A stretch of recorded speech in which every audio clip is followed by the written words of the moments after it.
Rain hammered against the glass walls of Carter Global's 47th floor boardroom, while New York's skyline disappeared beneath a storm of steel-gray clouds. Inside, billion-dollar executives sat around a polished black table, waiting for the meeting that could save the company from collapse. Evelyn Carter, the youngest CEO in the firm's history, stood at the head of the room in a tailored navy suit, hiding her panic behind cold authority as investors threatened to pull out and board members circled like sharks hungry for blood. The future of her late father's empire depended on one final deal, a secret $500 million investment from a mysterious financier nobody had met in person. Then the doors opened. A tall man stepped inside carrying a cheap paper coffee cup, his dark coat soaked from the rain exhaustion written across his face after rushing through Manhattan traffic. He looked nothing like the billionaire everyone expected. His shoes were worn, his tie slightly crooked, and there was still a pink backpack strap mark on his shoulder from dropping his daughter off at school that morning. The room fell silent for one awkward second before several executives smirked. Evelyn barely glanced at him before assuming he was building staff. Already furious from the pressure crushing her company, she snapped sharply. "This room is for executives, not delivery staff." Laughter spread around the table. The man calmly tried to speak, introducing himself, but Evelyn cut him off again, colder this time, ordering security to remove him immediately. Without arguing, he simply stared at her for a long moment, disappointed, unreadable, then quietly walked out of the boardroom while the heavy doors slammed behind him. 53 minutes later, everything collapsed. Phones began ringing non-stop. Screens across the boardroom flashed red as Carter Global stock plunged in real time. One terrified assistant rushed into the room holding a tablet with trembling hands. The investment had been canceled. Brooks Capital had officially withdrawn the entire $500 million deal. The mysterious investor they had been waiting for was Daniel Brooks, the same single father Evelyn had publicly humiliated and thrown out of the room less than an hour earlier. Panic exploded across the boardroom as executives shouted over one another, reporters gathered outside the building, and board members immediately turned against Evelyn, blaming her for the disaster, threatening to destroy the company her family had spent decades building. But while the media focused on the scandal, Evelyn uncovered something far worse hidden beneath the surface of the corporation. Missing funds, falsified reports, secret offshore accounts, and powerful men inside her own company preparing to sacrifice her to protect themselves. As enemies closed in from every direction, the disgraced CEO found herself forced into an uneasy connection with the quiet single father who had the power to either save her empire or bury it forever. What began as one humiliating mistake would soon ignite a ruthless war involving corruption, betrayal, redemption, and a shocking truth capable of destroying some of the most powerful people on Wall Street. The rain had not stopped since dawn. It poured across Manhattan in relentless waves, turning the streets below Carter Global's headquarters into rivers of blurred headlights and flashing reflections. Inside the towering glass building, tension spread through the executive floor like smoke before a fire. Every assistant moved faster than usual. Every phone call sounded sharper. Every glance carried fear. On the 47th floor, the boardroom lights glowed against walls of black glass, while some of the most powerful executives in New York sat waiting around a massive obsidian table worth more than most American homes. Nobody spoke loudly anymore. The company's survival depended on one meeting, one investor, one signature. At exactly 8:57 a.m., Evelyn Carter stood alone near the windows overlooking the city her father once ruled like a king. Her posture was flawless, her expression cold and disciplined, but inside, she was unraveling. Carter Global Technologies was bleeding money faster than the public knew. The stock had fallen 22% in 3 months. Competitors were circling. Rumors of bankruptcy whispered through Wall Street dinners and private investor clubs. If the company failed, now everything her father built would die with her name attached to the collapse. She could not allow that. Not after spending 4 years fighting every man in the industry who believed she inherited the position because of her last name instead of earning it. "The investor should already be here," Marcus Reed muttered from across the room while checking his watch for the third time in 2 minutes. His voice carried the subtle irritation of a man who enjoyed watching others struggle. Marcus had served on the board longer than Evelyn had worked at the company. He never openly challenged her authority, but she saw it in his eyes every time she entered a room. He did not think she belonged in the CEO chair. Neither did most of the board. Brooks Capital confirmed attendance. Evelyn answered sharply without turning around. "Then maybe your mystery billionaire should learn punctuality," another executive said under his breath, earning a few nervous laughs around the table. Evelyn ignored them, though her jaw tightened slightly. She hated depending on people she could not control. Daniel Brooks had refused every public interview for nearly a decade. No photographs, no conferences, no media appearances. Yet somehow he controlled one of the most powerful private investment firms in America. Nobody understood why a man worth billions suddenly wanted to invest $500 million into a struggling technology company drowning in bad press and unstable projections. But Evelyn did not care why. She only cared that the money arrived before the markets opened. Her assistant hurried toward her holding a tablet. "Ms. Carter, we still can't reach Brooks Capital directly." Evelyn exhaled slowly. Wonderful. Then the boardroom doors opened. The room barely reacted at first. A tall man stepped inside, quietly closing the door behind him as rainwater dripped from the shoulders of his dark coat onto the polished floor. He carried a cheap coffee cup in one hand and an old leather folder in the other. His clothes looked clean but worn. His hair was slightly damp from the storm outside. He looked exhausted, like someone who had been awake since before sunrise. Nobody stood to greet him because nobody important looked like that. Several executives glanced at him with immediate annoyance, assuming he had wandered into the wrong room.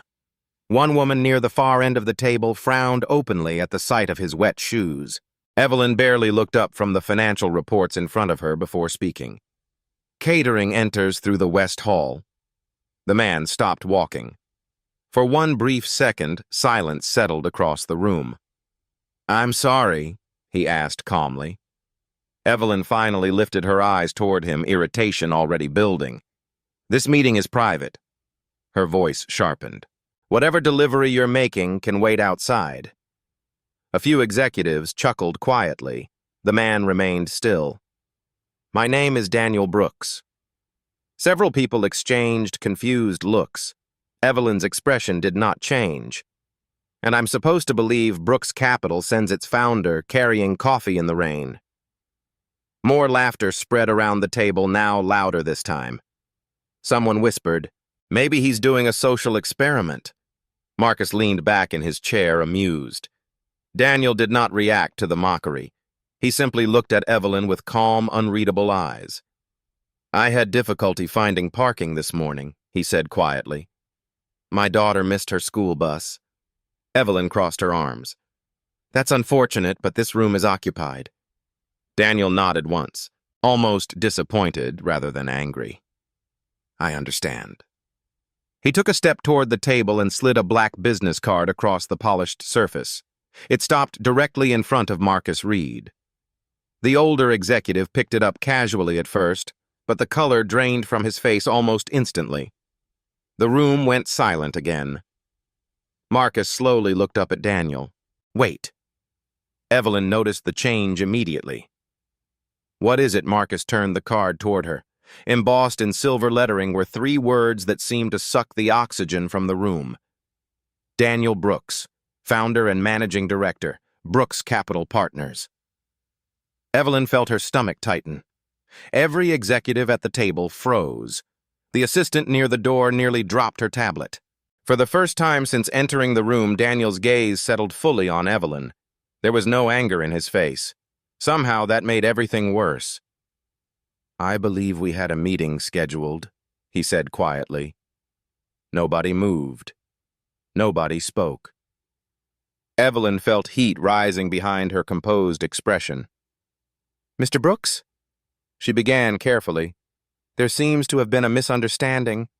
No, Daniel interrupted gently. I think I understood perfectly.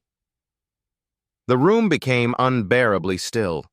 Rain battered the windows behind them while the city roared below. Evelyn suddenly became aware of every executive watching her, waiting to see how she would recover control. She straightened her posture. Please, she said, forcing calm into her voice. Take a seat so we can begin. Daniel studied her for a moment. Then his eyes moved slowly across the boardroom, lingering on the men who laughed minutes earlier. Finally, he looked back at Evelyn. A company reveals itself in small moments, he said. Not presentations, not projections. Moments. Nobody breathed. And first impressions. He continued softly, usually tell the truth. Then, before anyone could respond, he turned around and walked toward the exit. Evelyn took a step forward. Mr. Brooks. He paused near the doors but did not face her. I'm sure whatever happened here can be resolved professionally. Daniel gave the faintest smile, though it carried no warmth. I'm a single father, Ms. Carter. I spend my life teaching my daughter not to judge people by appearances. He opened the doors. It would be hypocritical to invest $500 million into a company that rewards people for doing exactly that. Then he disappeared. The doors closed behind him with a heavy final sound that seemed to echo across the room long after he was gone. Nobody spoke for several seconds. Evelyn slowly turned toward the board. Some executives avoided eye contact entirely. Others stared at her with disbelief. Marcus stood abruptly. Do you realize what you've done? She forced herself to stay calm. He overreacted. Marcus laughed once in complete disbelief. Overreacted. His voice rose now. That man controls the deal keeping this company alive. Evelyn grabbed the business card from the table. I'll call him. You humiliated him in front of the entire board. Then I'll apologize. Marcus shook his head slowly. You still don't understand. Evelyn immediately dialed the number on the card. It rang once before going to voicemail. She called again. Voicemail. Again. Voicemail. A cold pressure slowly tightened in her chest. 20 minutes later, the boardroom remained trapped in anxious silence while assistants rushed in and out with updates from legal teams and investor relations. Nobody touched the expensive breakfast prepared for the meeting. Coffee grew cold beside untouched tablets and financial reports. Evelyn continued making calls while pretending not to notice the looks exchanged around the room. At exactly 9:50 a.m., the doors burst open again. Her assistant entered, pale-faced and shaking. Miss Carter! The entire room looked up. What Evelyn snapped. The assistant swallowed hard before placing the tablet onto the table. Brooks Capital officially withdrew the investment. Silence. Absolute silence. Then Marcus stood so fast his chair slammed backward into the wall. No!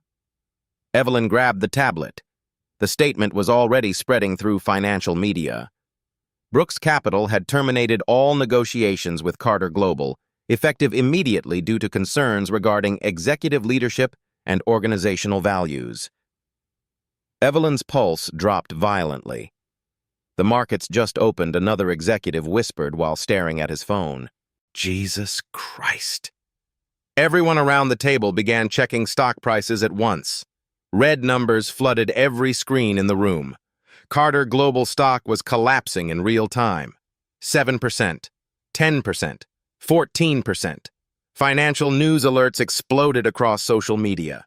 Analysts immediately began speculating about liquidity problems and executive instability. One business network labeled the company a sinking empire. Another called it the beginning of the end for Carter Global. Evelyn stared at the falling numbers in disbelief while noise erupted around her.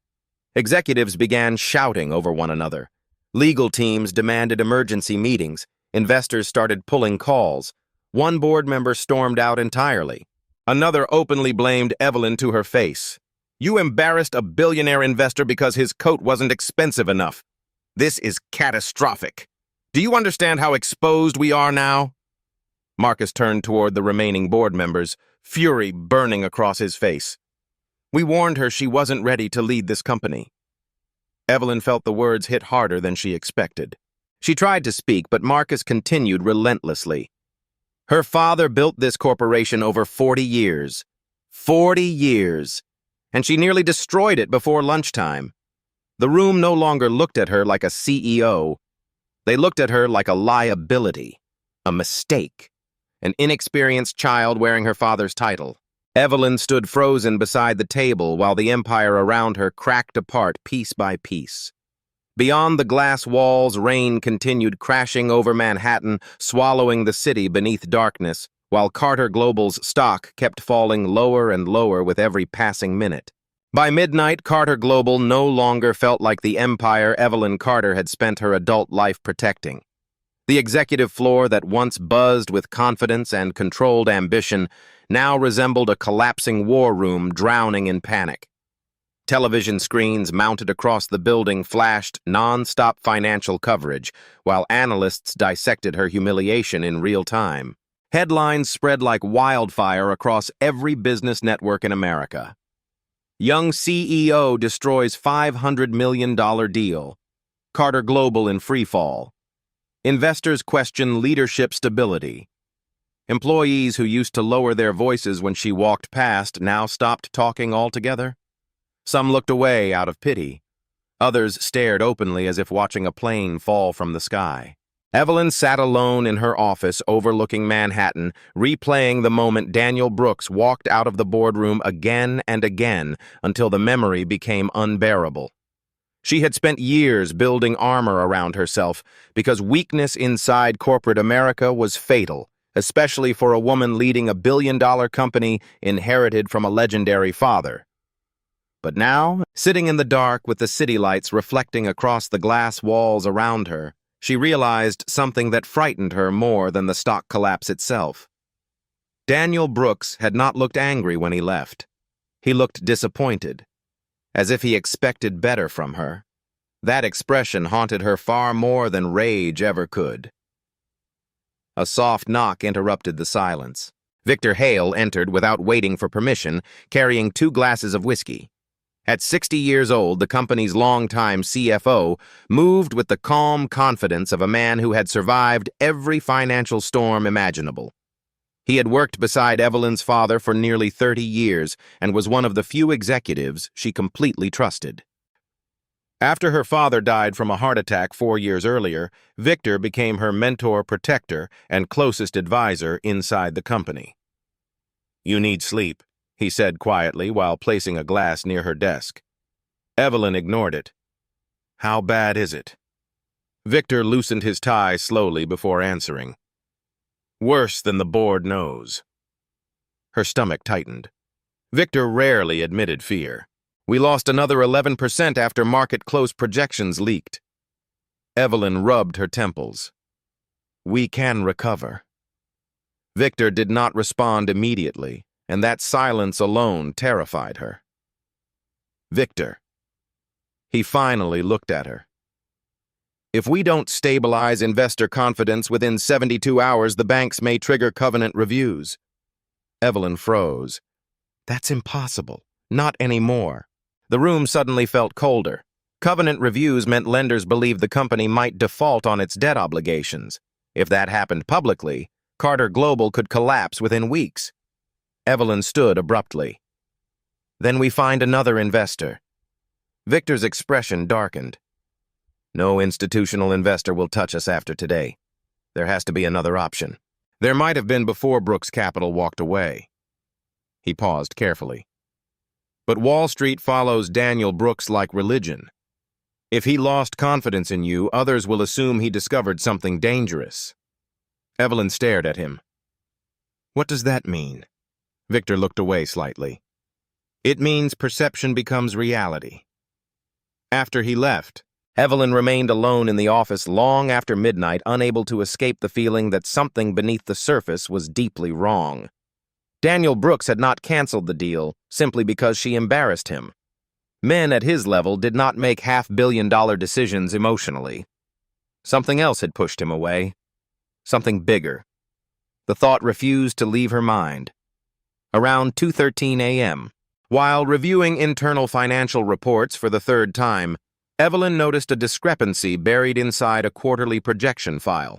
It was small at first glance, too small for most people to question. But her father had trained her since childhood to notice patterns. A transfer listed under overseas development expenses appeared twice under different subsidiaries. Nearly $8 million had vanished through duplicated reporting structures. Evelyn frowned and opened additional files. Another inconsistency appeared. Then another. Then another. Her pulse slowed dangerously. Within 20 minutes, her entire desk became buried under printed reports and highlighted spreadsheets. Numbers no longer aligned correctly. Revenue projections shifted between departments. Debt exposure calculations contradicted prior audits. Certain acquisitions appeared artificially inflated. It was subtle, sophisticated, intentionally hidden beneath layers of corporate structure. Someone inside Carter Global was manipulating financial data. Evelyn immediately called Victor. No answer. She called again. Voicemail. Her chest tightened. She opened the executive access logs and searched through internal approvals attached to the suspicious reports. Every authorization trail eventually led back to one office. Victor Hale. For several seconds, Evelyn simply stared at the screen in disbelief. No, impossible. Victor helped raise her inside this company. He attended family holidays. He stood beside her father at every major corporate milestone. He was the one person she trusted when the board turned against her after her father's death. Her breathing became uneven. She forced herself to keep digging. The deeper she searched, the worse it became. Hidden shell companies, offshore transfers routed through consulting firms, artificially inflated earnings reports used to stabilize stock prices, debt concealed beneath temporary asset swaps. Carter Global was not merely struggling financially. The company had been rotting from the inside for years, and somebody powerful had worked very hard to make sure Evelyn never discovered it. Suddenly, her office computer screen flickered, then shut down entirely. Evelyn's blood ran cold. She stood immediately and looked around the empty office floor. The building was nearly deserted at this hour. Rain hammered against the windows while distant thunder rolled across the city. Her phone buzzed. Unknown number. She answered carefully. Hello, silence. Then a distorted male voice spoke softly through static. Stop looking into the reports. Evelyn's body went rigid. Who is this? You inherited your father's company, the voice continued calmly, but you never understood how it survived. The line disconnected. Evelyn stared at the phone in horror. Someone knew she was investigating. She immediately copied every suspicious file she could access onto an encrypted drive before leaving the office close to dawn. Outside, Manhattan looked washed pale beneath the storm clouds. Black SUVs lined the curb near the building entrance while reporters waited behind barricades hoping to capture images of the disgraced CEO. Evelyn barely noticed them anymore. Her mind remained trapped inside the financial records replaying through her head. By morning, the board demanded an emergency meeting. The atmosphere inside the boardroom felt completely different from the previous day. Less corporate, more predatory. Marcus Reed sat at the far end of the table with folded hands and a controlled expression that immediately alarmed Evelyn. Several board members avoided eye contact entirely. Others looked strangely calm despite the company's collapse. Victor sat beside Marcus, composed as always. Too composed. We've reviewed the overnight market damage, Marcus began smoothly. Carter Global lost nearly $4 billion in valuation within 24 hours. Evelyn remained silent. Institutional confidence has deteriorated beyond acceptable levels, another board member added. We must consider leadership restructuring immediately.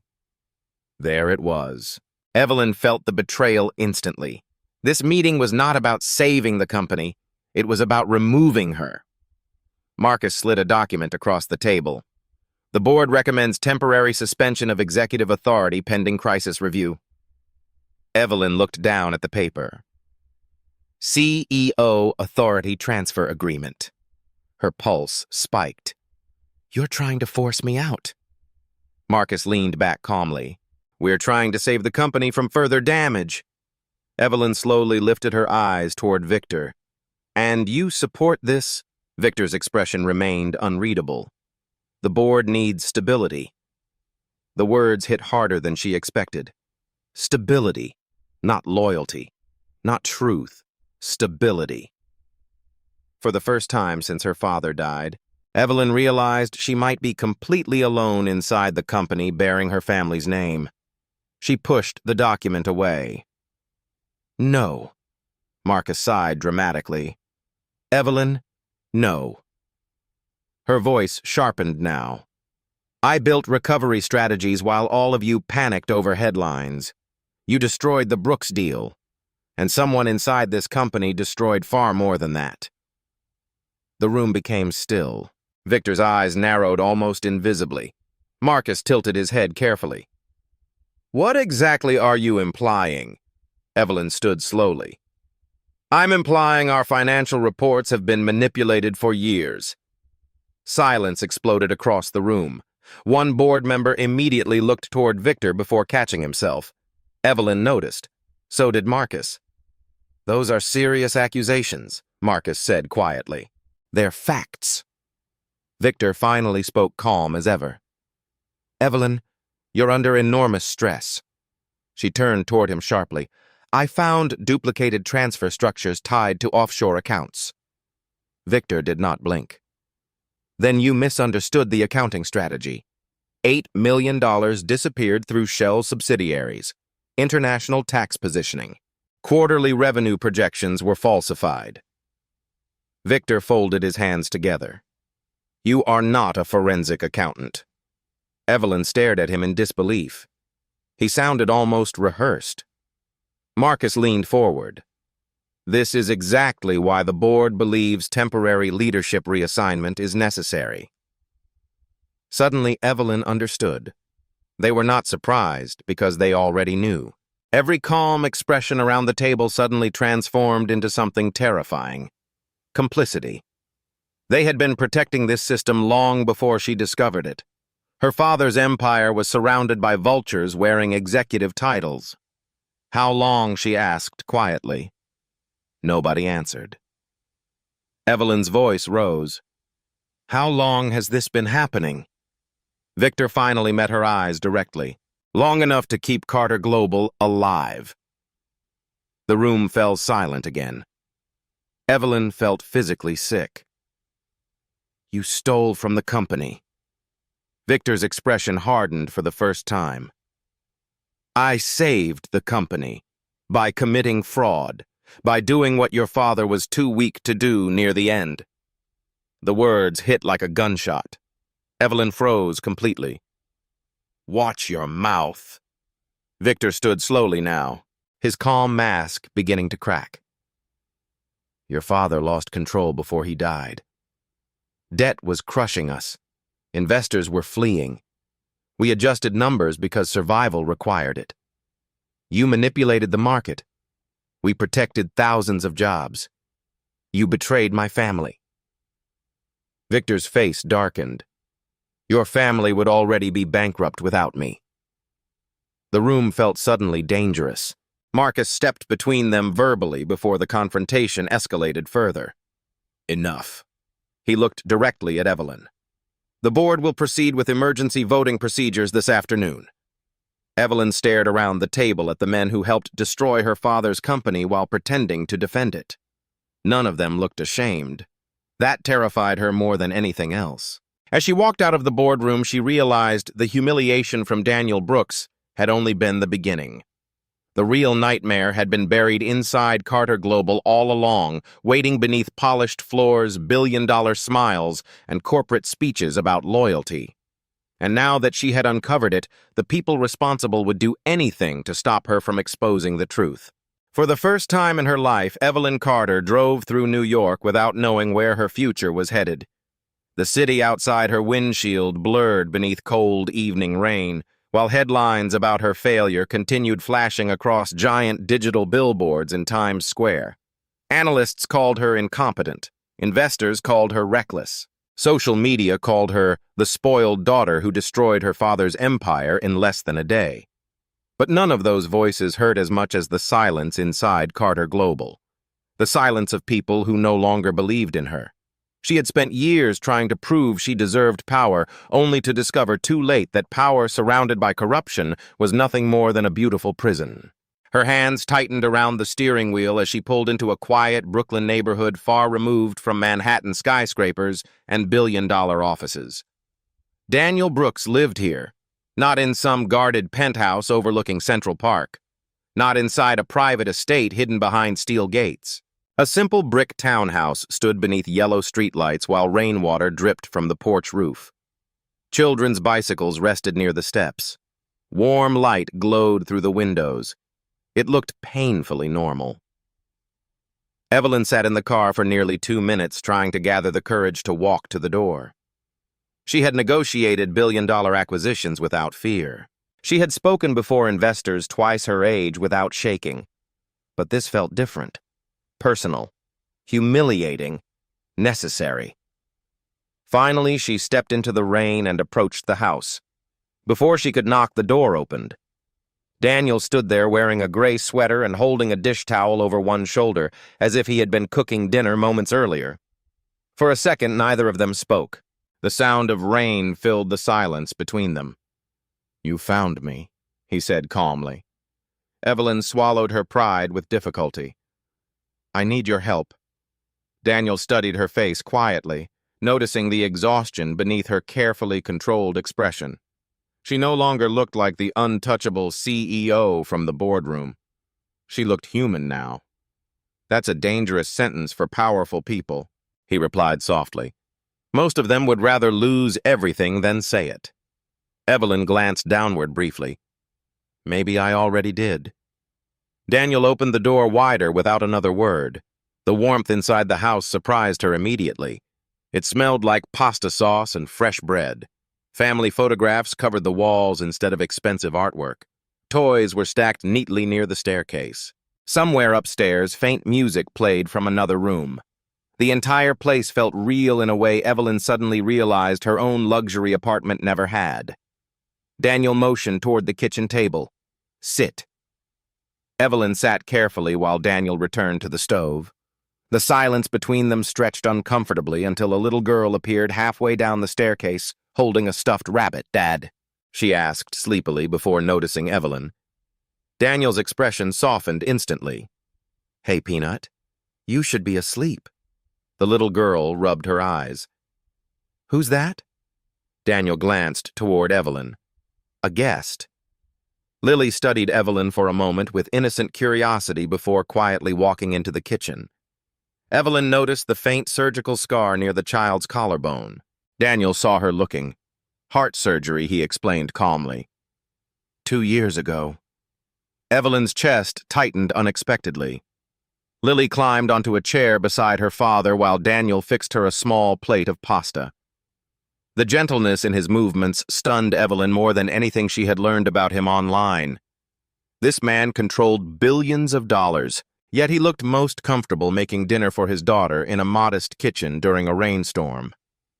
"You canceled the deal because of me," Evelyn finally said quietly. Daniel handed Lily a glass of juice before answering. "No." Evelyn frowned slightly. "You humiliated me in front of the entire board. That wasn't why I walked away." Daniel sat across from her now, his expression unreadable. "I walked away because everyone in that room laughed with you." The words hit harder than she expected.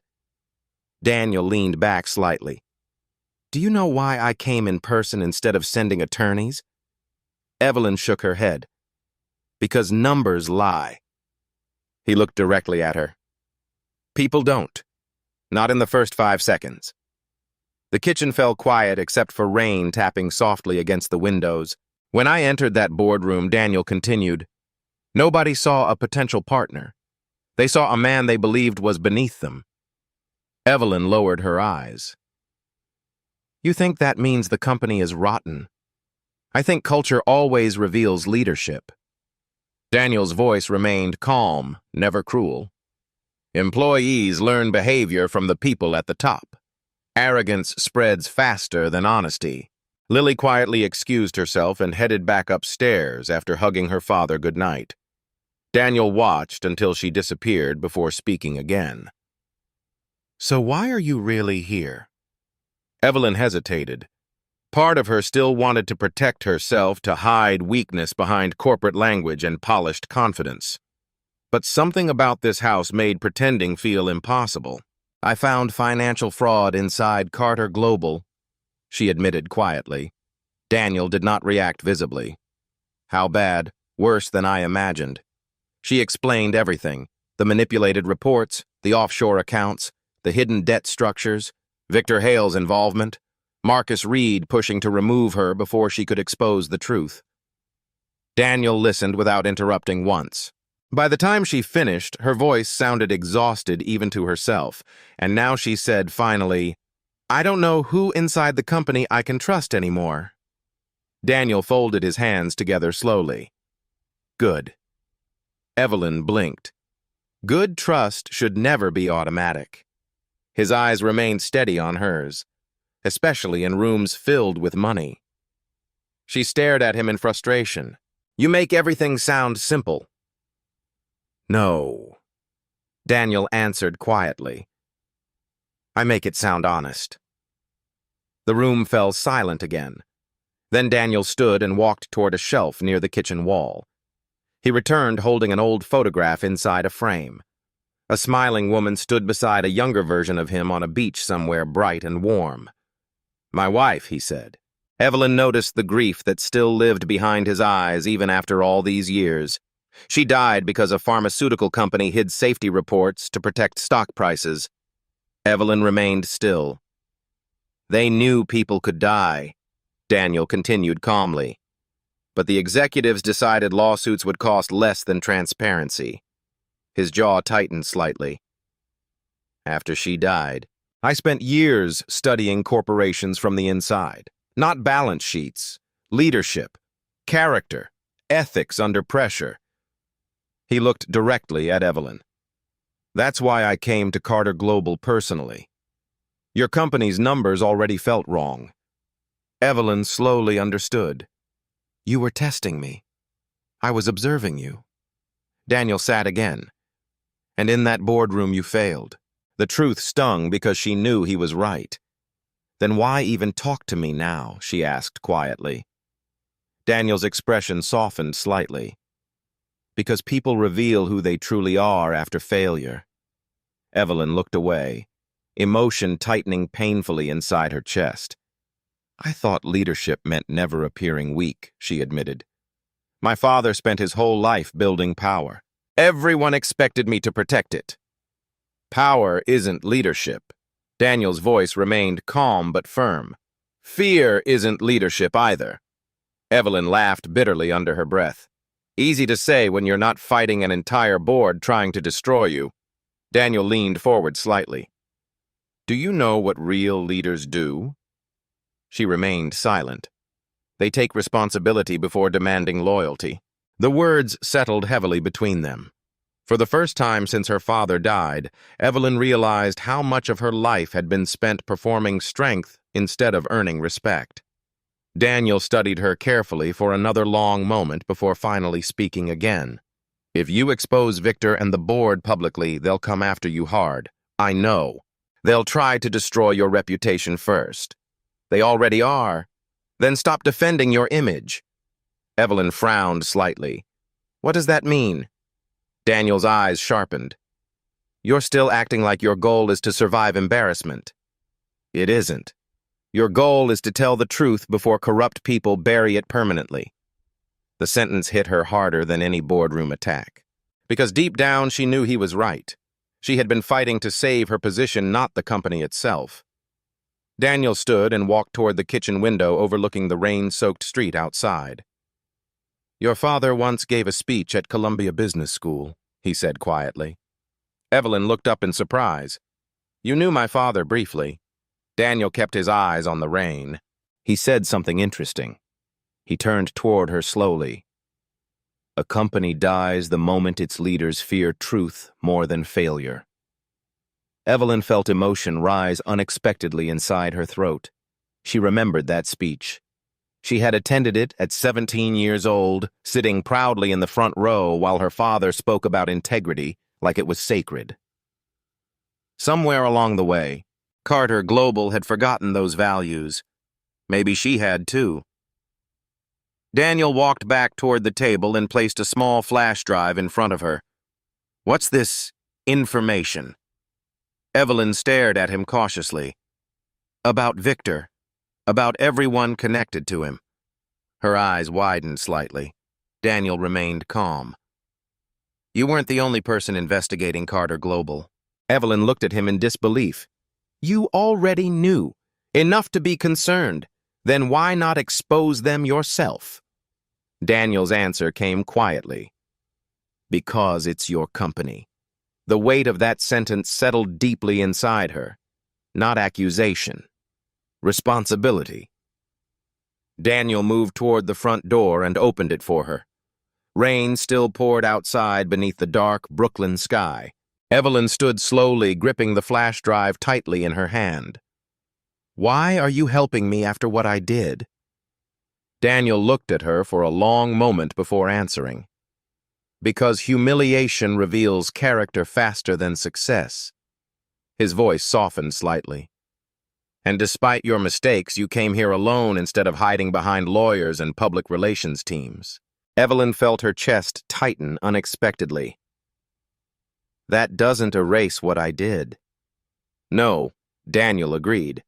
But accountability is where leadership begins. As Evelyn stepped back into the rain, something inside her had changed. For the first time since becoming CEO, she no longer cared about looking powerful. She cared about becoming worthy of the power she already had. 3 months later, sunlight poured through the newly renovated executive floor of Carter Global, replacing the cold darkness that once consumed the company during its collapse.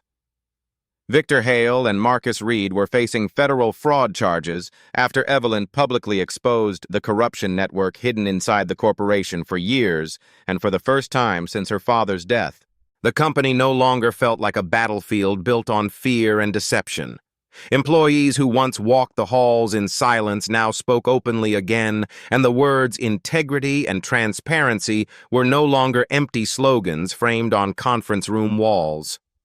Evelyn had survived the hardest season of her life, but more importantly, she had changed because of it.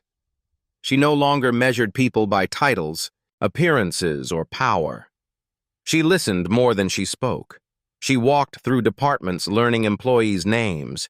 She admitted mistakes publicly instead of hiding behind corporate language. Somewhere between humiliation and redemption, she had finally become the leader her father once hoped she would be. On a quiet Friday afternoon, Daniel Brooks walked into Carter Global again. But this time, nobody laughed when the single father entered the building wearing a simple gray coat with his daughter beside him holding his hand. Employees greeted him with respect, and Evelyn herself came downstairs to welcome them instead of waiting inside a boardroom. Lily smiled shyly as Evelyn knelt slightly to speak with her, and for the first time in years, the giant glass tower felt less like a monument to money and more like a place rebuilt by human courage. Daniel had officially restored the $500 million investment weeks earlier, saving the company from destruction, but the real miracle was not financial. Evelyn had saved her family's legacy by choosing truth over pride, while Daniel, after years of grief and distrust, slowly learned to believe in people again. As the three of them stood together overlooking the Manhattan skyline glowing beneath the evening sun, Evelyn realized something her years of chasing power had never taught her. Success meant nothing if you lost your humanity along the way. And sometimes the people who change your life forever are the ones you almost failed to see at all.